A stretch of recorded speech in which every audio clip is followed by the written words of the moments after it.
नमस्कार, मैं आपका टीचर धनवंत पाल। अगर आप कॉम्पिटिटिव एग्जाम की तैयारी कर रहे हैं और उसके सिलेबस में कंप्यूटर साइंस का भी एक टॉपिक है, तो आपको बहुत अच्छे से पता होना चाहिए इंट्रोडक्शन ऑफ कंप्यूटर, जिसे हिंदी में कहते हैं कंप्यूटर क्या है। आपको ये भी पता होगा कि अगर आप कोई कॉम्पिटिटिव एग्जाम देते हैं तो उसमें कंप्यूटर फंडामेंटल के क्वेश्चन किए जाते हैं। आप इनका जवाब तभी दे सकते हो अगर आपको ये कॉन्सेप्ट अच्छे से क्लियर हो। तो चलो आज हम इसी टॉपिक पर डिस्कस करते हैं। आजकल हर जगह, चाहे वो गवर्नमेंट ऑर्गेनाइजेशन हो चाहे नॉन गवर्नमेंट, हर जगह कंप्यूटर की नॉलेज होना कंपलसरी हो गया है। और इस वीडियो में हम सभी कंप्यूटर टॉपिक्स पर डिस्कस करेंगे जिनको कॉम्पिटिटिव एग्जाम के अंतर्गत पूछा जाता है। ये क्या क्या टॉपिक होते हैं? व्हाट इज कंप्यूटर, मतलब कंप्यूटर क्या है। टाइप्स ऑफ कंप्यूटर, मतलब कंप्यूटर कितने प्रकार के होते हैं। वर्किंग ऑफ कंप्यूटर, मतलब कंप्यूटर काम कैसे करता है। हिस्ट्री ऑफ कंप्यूटर, मतलब कंप्यूटर का इतिहास और इसकी जनरेशन, मतलब ये टाइम टू टाइम कैसे बदलता गया। इसकी स्पेशलिटीज, इसका हार्डवेयर एंड सॉफ्टवेयर और इसका input and output device, computer applications और इसके बेनिफिट एंड लॉसेस। और अगर ये सब चीज़ें आपको पता चल गई तो आप एग्जाम में कंप्यूटर साइंस से रिलेटेड किसी भी क्वेश्चन का आंसर दे सकते हो। आज हम जिस मॉडर्न कंप्यूटर को देखते हैं वो काफ़ी सारे डेवलपमेंट के बाद बना है। इसको बनाने में कई साल लग गए, इसमें कई रिसर्चर्स और ऑर्गेनाइजेशन का योगदान रहा है, तब जाकर ये कंप्यूटर हमारे डेस्क पर या लैब पर पहुंचा है। मतलब जिसे डेस्क पर रखते हैं वो डेस्कटॉप, और जिसे लैब पर रखते हैं यानी गोद में रखते हैं उसे लैपटॉप। वैसे तो पाम टॉप भी होता है, जैसे आजकल के स्मार्टफोन जो हथेली पर रखकर यूज होते हैं। चलो इसे डिटेल से समझते हैं। ये मेरे पास कुछ एप्पल्स हैं, क्या आप इसे गिन सकते हैं? कैसे गिना आपने? जाहिर है आपने इसकी गिनती की। क्या आपको पता है गिनती करने को कंप्यूट करना भी कहते हैं, और यहीं से कंप्यूटर वर्ड का इन्वेंशन हुआ। अब आप समझ गए होंगे कंप्यूटर वर्ड कैसे बना। अब आगे चलते हैं। हमने कहीं बुक्स में पढ़ा होगा कंप्यूटर एक इलेक्ट्रॉनिक मशीन है, जो कि बिल्कुल सही है। पर इसमें होता क्या है? होता यह है कि कंप्यूटर एक ऐसी मशीन है जो इन्फॉर्मेशन को स्टोर यानी अपने अंदर जमा करती है और उसी इन्फॉर्मेशन को एक डिवाइस से दूसरे डिवाइस में प्रोसेस यानी भेजती है। इतना तो हम लोगों को पता ही है, कंप्यूटर खुद से काम नहीं कर सकता। इसके लिए कोई ना कोई यूज़र तो चाहिए इसको चलाने के लिए या इंस्ट्रक्शन देने के लिए, क्योंकि ये इंस्ट्रक्शन पर ही काम करता है। अब इसके काम को समझते हैं। How computer works. ये हमारा कंप्यूटर है, पर आपने कई जगह सुना होगा लोग इसे कंप्यूटर ना बोलकर कंप्यूटर सिस्टम बोलते हैं। क्यों? क्योंकि कंप्यूटर एक अकेला डिवाइस नहीं होता, ये बहुत सारे डिवाइसेस को मिलाकर बना होता है। जैसे हमारा एजुकेशन सिस्टम, जिसके कई डिपार्टमेंट होते हैं। अब कंप्यूटर में क्या क्या डिवाइस लगे हैं जिनको मिलाकर ये बना है? वो है इनपुट डिवाइस, आउटपुट डिवाइस और सीपीयू, मतलब सेंट्रल प्रोसेसिंग यूनिट। मेरे पास इधर इनपुट है, बीच में सीपीयू और इस तरफ आउटपुट।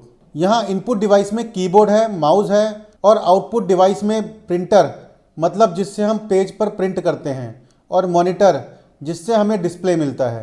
तो कीबोर्ड और माउस इनपुट हैं, पर क्यों? और मॉनिटर और प्रिंटर आउटपुट हैं। इसका क्या रीज़न है?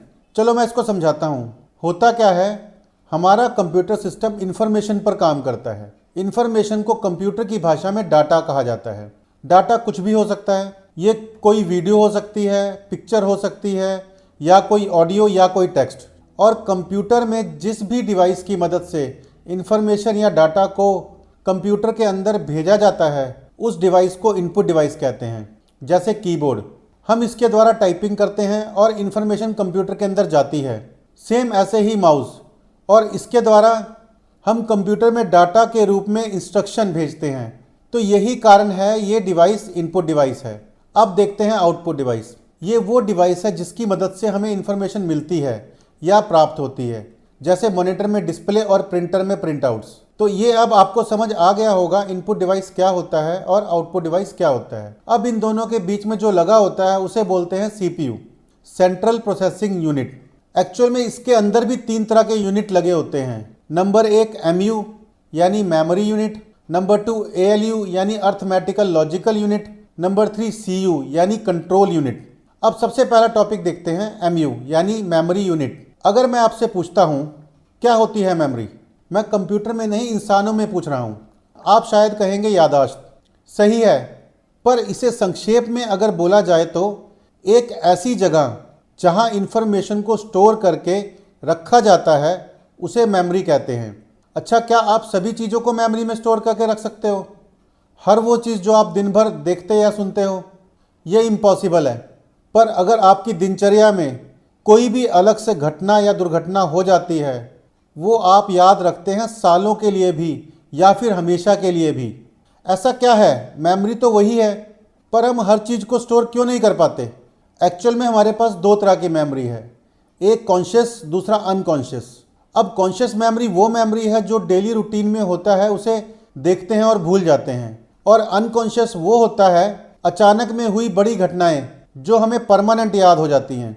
यानी कुछ चीज़ें हम परमानेंट याद रखते हैं और कुछ चीज़ें टेम्परेरी याद रखते हैं। सेम यही कॉन्सेप्ट कंप्यूटर की मेमोरी का भी है। इसमें दो तरह की मेमोरी होती है, एक प्राइमरी मेमोरी और दूसरा सेकेंडरी मेमोरी। अब कंप्यूटर की प्राइमरी मेमोरी वो है जहां डाटा टेम्परेरी स्टोर होता है, मतलब जब तक कंप्यूटर में इलेक्ट्रिसिटी है तो डाटा रहेगा, और अगर कंप्यूटर बंद हो जाता है तो डाटा भी ख़त्म हो जाएगा। और सेकेंडरी मेमोरी कंप्यूटर की वो मेमोरी होती है जिसमें डाटा परमानेंट स्टोर होता है। यहाँ पर परमानेंट का मतलब सिर्फ इतना है कि जब तक यूज़र चाहे इसमें डाटा स्टोर करके रख सकता है और बाद में अपनी मर्जी से उसे ख़त्म मतलब डिलीट भी कर सकता है। ये तो हो गया प्राइमरी मेमोरी और सेकेंडरी मेमोरी। अब ये देखते हैं कि कंप्यूटर में डाटा मेमोरी में कहाँ और कैसे स्टोर होता है।